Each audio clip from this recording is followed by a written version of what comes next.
Hi, my name is Han, and welcome to ETA Radio, the station where the Eckel art will reach you at some point. Today's story, on the corner of Indignant-N-Sweet, focuses on Seattle's own Immigration and Naturalization Station. Before I begin this story on immigration, I want to gratefully acknowledge the native peoples on whose ancestral homelands we gather, as well as the diverse and vibrant native communities who make their home here today.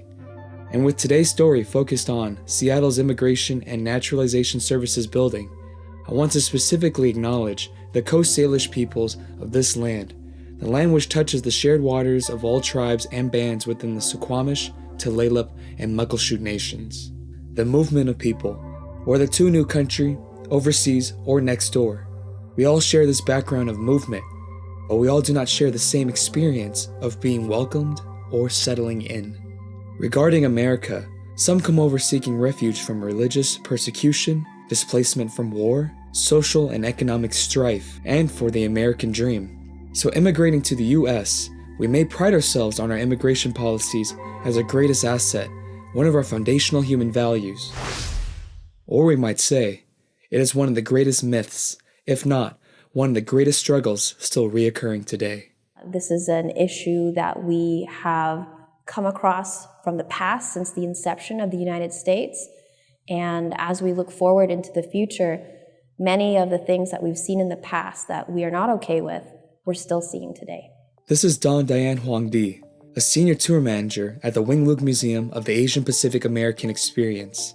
The building we are located in, the Immigration and Naturalization Services building, is on Seattle Boulevard, about 1 block south from Wajimaya in Seattle's Chinatown. So we're in the basement right now, straight ahead to your left. As we're walking down the hallway here, you can see the big doors that actually lead out into the parking lot. That is where the immigrants would be bused to upon arrival at the docks.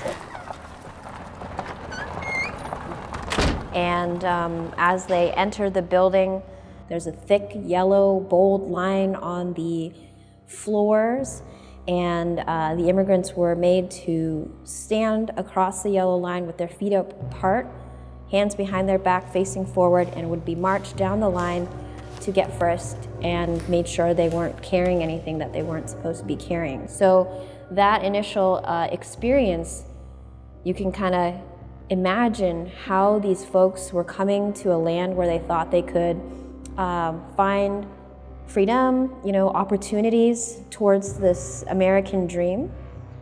And the experience that they're getting is treating like they're criminals. This was actually the third one to exist in Seattle.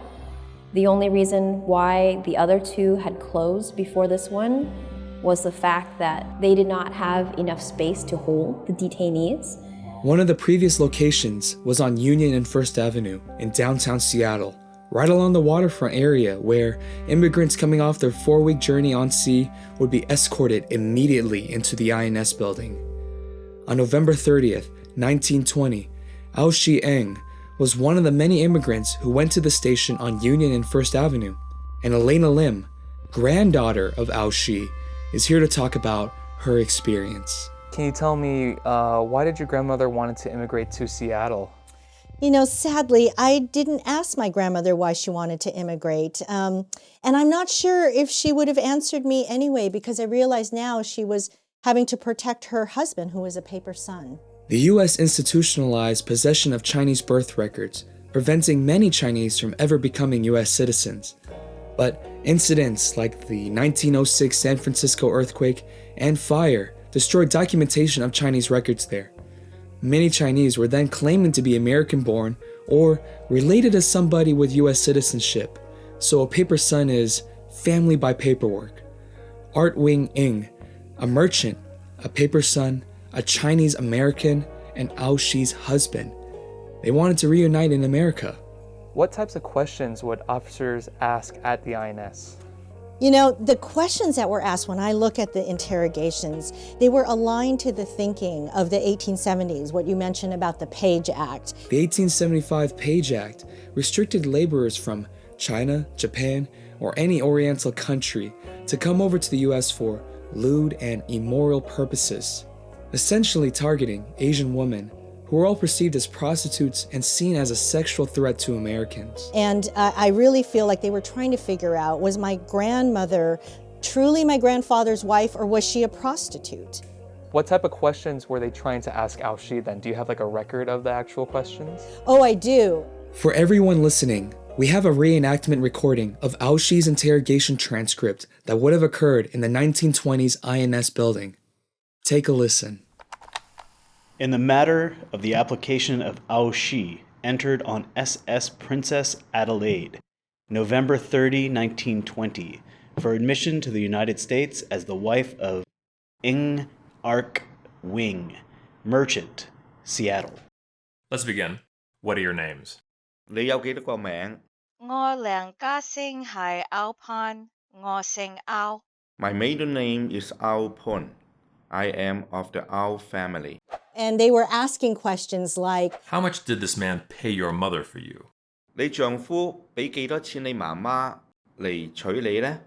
我唔知道。I don't know. and being that my grandfather was Americanized, why did you not Have the white man's ceremony performed.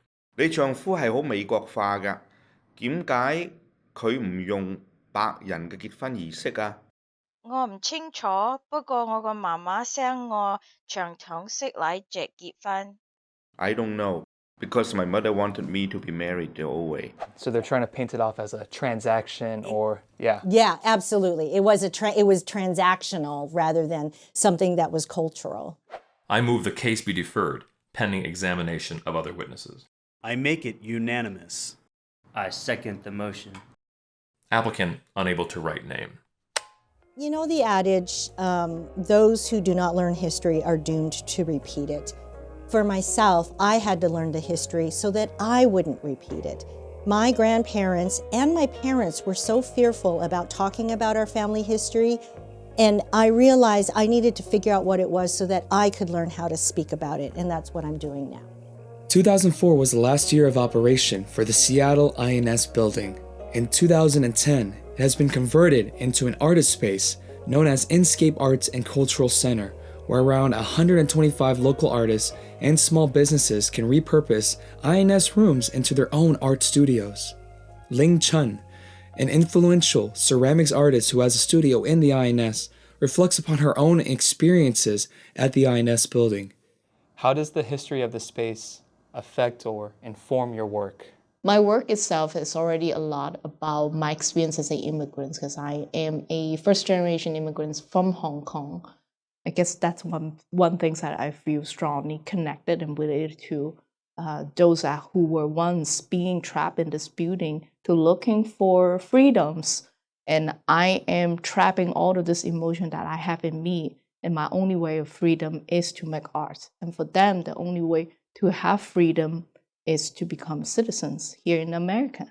So sometimes I draw that comparison quite strongly. Myself. That's a wonderful point. Yeah, that's your form of survival. Yeah, my form of survival, and I just need to do whatever I can to make it happen. If people want to learn more about the INS building, please visit the Wing Luk Museum and schedule a tour today to visit the actual site. Thank you to my guests, Doan Diane Hoang Dy, Elana Lim, and Ling Chun. Thank you, Wing Luk Museum of the Asian and Pacific American Experience, INScape Arts and Cultural Center, Communication Leadership at the University of Washington, and Comm Lead's 535 Foundations of Audio Storytelling class with Partnow. And special thanks to Elana Lim for your research and dedication to your family's history, and for being a community storyteller and sharing your grandmother's legacy with all of us. On the Corner of Indignant-N-Sweet, this is Han, signing off from ETA Radio, where the Eckel art will reach you at some point.